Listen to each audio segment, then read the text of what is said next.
महाराष्ट्राच्या कानाकोपऱ्यातून 38 आस्था एक्सप्रेस श्रीरामाचं दर्शन घडवण्यासाठी कार्यकर्त्यांना घेऊन अयोध्येकडे निघाल्यात। भाजपनं राम मंदिराचं दर्शन घडवून आणण्याची मोहीम हाती घेतली आहे। एका आस्था एक्सप्रेसमधून 1400 रामभक्त अयोध्येकडे निघतील।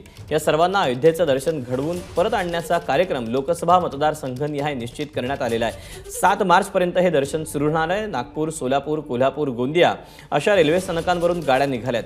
प्रत्येक भाविकाला रेल्वेला विशिष्ट शुल्क द्यावं लागणार आहे।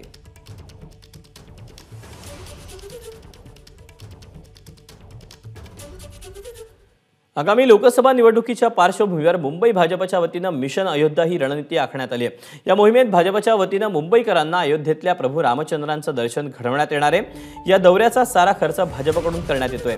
या अयोध्या दौऱ्यासाठी उत्तर मुंबईतल्या भाविकांचा पहिला जत्था मध्य रेल्वेच्या विशेष आस्था ट्रेनने रवाना झाला। उपमुख्यमंत्री देवेंद्र फडणवीस, मुंबई भाजप अध्यक्ष आशिष शेलार आणि केंद्रीय राज्यमंत्री रावसाहेब दानवे यांच्या उपस्थितीत विशेष आस्था ट्रेनला हिरवा कंदील दाखवण्यात आला।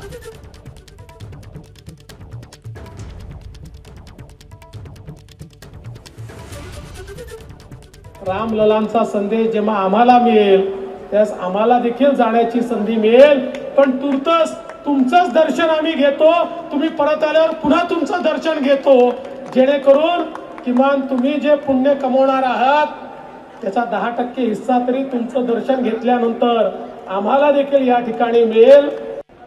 बघा, हा जो हे स्वप्न होतं भारतवासियांचं, ते दशकांपासून वचनपूर्ती ही पूर्ण होणं राहिलेली आणि ती आता वचनपूर्ती पूर्ण झालेली आहे। त्यामुळे सगळ्यांच्या मनात एकच आनंद आहे आणि तो आनंद व्यक्त करत अनेक भारताच्या कोपऱ्यातून अनेक जे श्रद्धाळू आहेत ते प्रभू श्री रामजींचं दर्शन घेण्यासाठी अयोध्येला जात आहेत।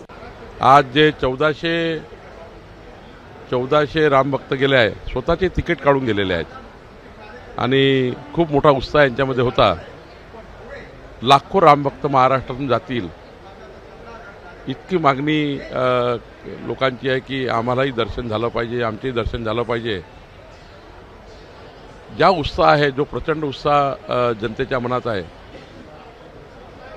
आज जो दिवस या ठिकाणी या देशामध्ये आला आहे, माननीय प्रधानमंत्री मोदीजींचं मी आभार मानतो। एबीपी माझा, उघडा डोळे बघा नीट।